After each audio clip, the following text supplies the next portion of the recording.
שלום וברכה, כולנו מכירים את המשפט, את השיר, תחשוב טוב יהיה טוב. האמרה הזאת מיוחסת לאדמו"ר החסידי הצמח צדק. והנה המציאות מוכיחה לנו הרבה פעמים שזה לא עובד. האמנם אם אני אחשוב טוב באמת יהיה לי טוב? האם זה שכר ששייך רק לאופטימיים? ומה עם כל הפעמים האלה שזה לא עובד לנו? אז בואו נתבונן רגע במילים תחשוב טוב יהיה טוב. יש כאלה שאומרים שזה עניין של אמונה, של ביטחון בקדוש ברוך הוא, שאם אני אחשוב טוב ואני אמין בריבונו של עולם, מידת הביטחון, השכר שלי יהיה שבאמת יהיה טוב. אז בוודאי שזה נכון ובוודאי שזה חלק מהמציאות שלנו, אבל זה לא מעניק ודאות, זה לא מחייב המציאות, לא תמיד באמת הדברים מסתיימים באופן חיובי ובאופן טוב.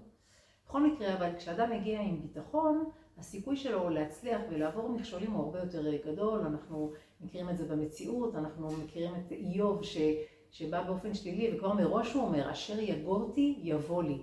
כן, הוא כבר, הייתה לו איזושהי תחושה, הוא מעיד על עצמו שהייתה לו תחושה והיה לו חשש שהטוב הזה, שהשפע שהקדוש ברוך הוא נתן לו, יילקח ממנו. המהר"ל מביא משל יפה על אדם שמנסה לחצות נהר. הוא אומר, הנהר גועש, קוצף, אתה לוקח קרש, מנסה לעבור מצד לצד. הסיכוי שלך לעבור את הנהר הזה הוא הרבה יותר קטן מאשר לשים את אותו קרש ולעבור במקום יבש, שאין לך פחד גבהים או פחד של מים מתחתיך. כי בסופו של דבר הכל בראש, יש כאן הרבה חששות מהמציאות שאתה נמצא בה, ואם אתה מגיע בצורה חיובית או בצורה שלילית, בוודאי שזה משפיע על המציאות. גם המחקרים אומרים הרבה פעמים, המחקרים רפואיים אומרים שאדם שהוא אופטימי יותר, הסיכוי שלו לחלות במחלות, התקפי לב, הוא הרבה יותר קטן. ועדיין זה משאיר אותנו עם השאלה הזאת של מה המשמעות העמוקה של תחשוב טוב יהיה טוב. אני רוצה לשתף בשיר מקסים שכתבה יעל קלומור, נביאה בעירי. יום טוב יהיה היום, אני יודעת שיהיה יום טוב. לא אחדל לחשוב יום טוב, באשר אלך אמצא מה טוב. אצלם מה טוב, אכתוב מה טוב. רק טוב יציף תודעתי. שוב ושוב הוכיח לי, ולכן את צדקתי. עד שידע כי ידעתי, עד שתתגשם נבואתי.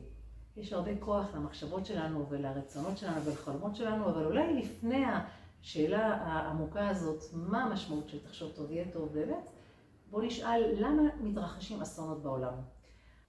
האדמו"ר הזקן, מייסד החסידות, בעל התניא, מביא בספר 3 גישות ביחס לאובדן, לאיסורים, לקשיים. הגישה הראשונה טוענת שאין סבל בעולם, היא רואה את הצד החיובי, את הצד הטוב, אנחנו לא מבינים כרגע, אבל אומרת שלעתיד לבוא אנחנו נבין ונראה שזה לא באמת היה איסורים, שבסופו של דבר הכל הוא לטובה והכל טוב, וזה פשוט עניין של הבנה אנושית, אנחנו לא מסוגלים בעין האנושית שלנו, בעין הזמנית שלנו להבין את הדבר הזה. אני מוכרחה להגיד שבמקום האישי שלי זה מאוד קשה לי הנימוק הזה והגישה הזאת, בגלל שאנחנו חיים כאן ועכשיו, אנחנו רוצים לקבל איזשהו מענה ואיזשהו הסבר ואיזשהו משהו שאפשר להאחז בו עכשיו. בוודאי שלעתיד לבוא, הדברים במקומם וחשובים. הגישה השנייה רואה באיסורים סוג של ניקוי, של מרוק. האיסורים באים לאדם כדי למרק אותו.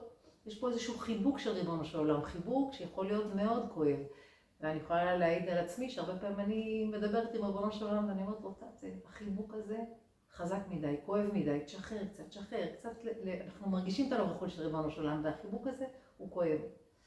הגישה השלישית שעליה אני רוצה להתעכב, שלאדמו"ר הזקן אומרת שהאיסורים הם סוג של ניסיון שהקדוש ברוך הוא מביא לאדם. מה המטרה של הניסיון הזה? למה אנחנו צריכים את הניסיונות האלה? אז ניסיון זה מלשון נס, נס הרמה. יש משהו בניסיון שמוציא מאיתנו כוחות, שמקדם אותנו, ובסופו של דבר הסבל הזה מוציא מהאדם דברים שלא היו בו קודם. והשורש לרומם מחבר אותי מאוד לפרשה שלנו, פרשת תרומה.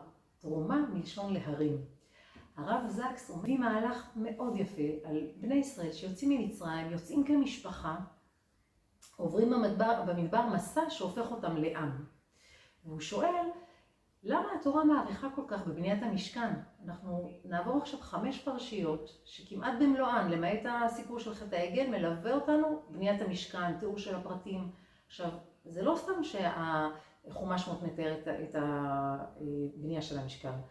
המשכן הזה הוא משהו זמני, הרי בסופו של דבר החליף אותו המקדש, אז למה התורה כל כך מתעכבת ומפרטת משהו שבסופו של דבר הוא גם לא איזשהו משכן קבע, הוא משכן שהולך ללוות את בני ישראל באופן מאוד, מאוד זמני. ועוד הוא שואל יפה, מה המקום של הפרשיות האלה בספר שמות? ספר שמות בעצם מספר את המהלך של בני ישראל שהם הופכים להיות עם. וכל הסיפור של משכן, של עבודת קורבנות, מופיע בספר ויקרא. לכאורה היינו צריכים לראות את הפרשות האלה ולפגוש אותם בספר ויקרא. אז מה המקום של כל הפרשיות האלה, של כל הפרשיות של המשכן, במסע הזה של בניית עם ישראל כעם? המעבר בראשית לשמות הוא מעבר ממשפחה לאומה. כשבני ישראל הם יורדים למצרים, אנחנו יודעים את זה, הם יורדים כמשפחה מורחבת, הם יוצאים כבר כעם גדול, עם שמחולק לשבטים והרבה ערב רב. מה שמחבר את אותם שבטים, את אותם אנשים, זה הגורל, זה העבר המשותף, זה השיעבוד המשותף, זה הזיכרונות שלהם ממה שהיה להם במצרים. אבל מה עם העתיד שלהם? ספר שמות מספר לנו שוב ושוב כמה בני ישראל פסיביים, כמה הקדוש ברוך הוא מוביל אותם במדבר, והם זוכים להמון המון ניסים. הם מצפים באיזשהו אופן פסיבי שמי שיושיע אותם, שמי שיגאל אותם, זה משה או ריבונו של עולם בעצמו, והם אלה שיקחו אותם לארץ המובטחת. ולכן אנחנו גם שומעים על המון תלונות.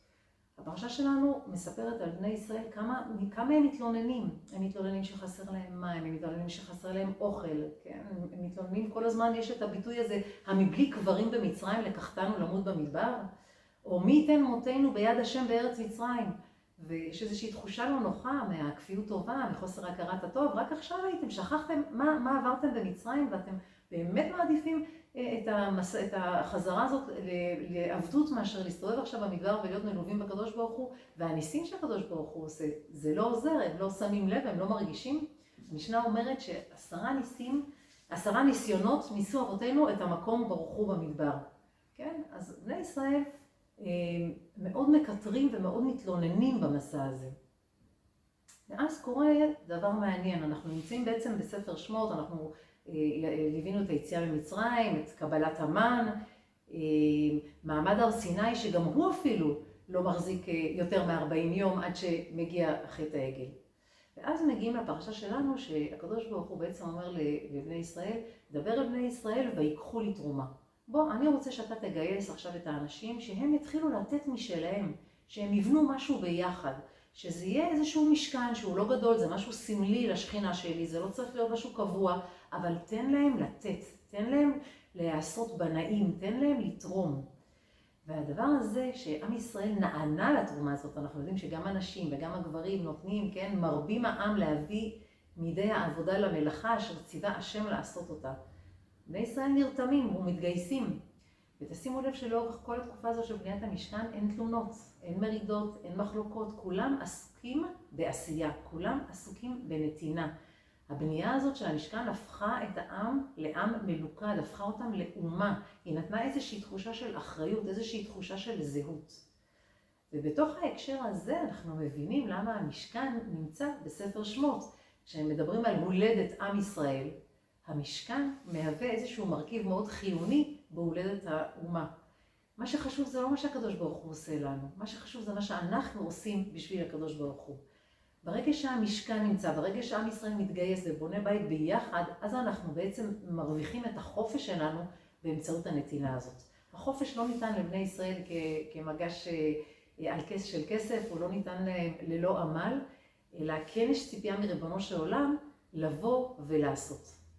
אני רוצה לחזור רגע לגישה השלישית שפתחנו בה ואמרנו של אדמו"ר הזקן על האיסורים שהם מצב של ניסיון של האדם, שהקדוש ברוך הוא מציב את האדם בפני ניסיון. אמרנו שניסיון הוא לשון נס, לשון הרמה. כשאדם עושה משהו, כשאדם מתמודד עם משהו, המטרה בעצם היא לרומם אותו, לקדם אותו. בוודאי שאנחנו מעדיפים שהקדוש ברוך הוא לא יעמיד אותנו בפני ניסיונות, ובוודאי שלא קשים כל כך.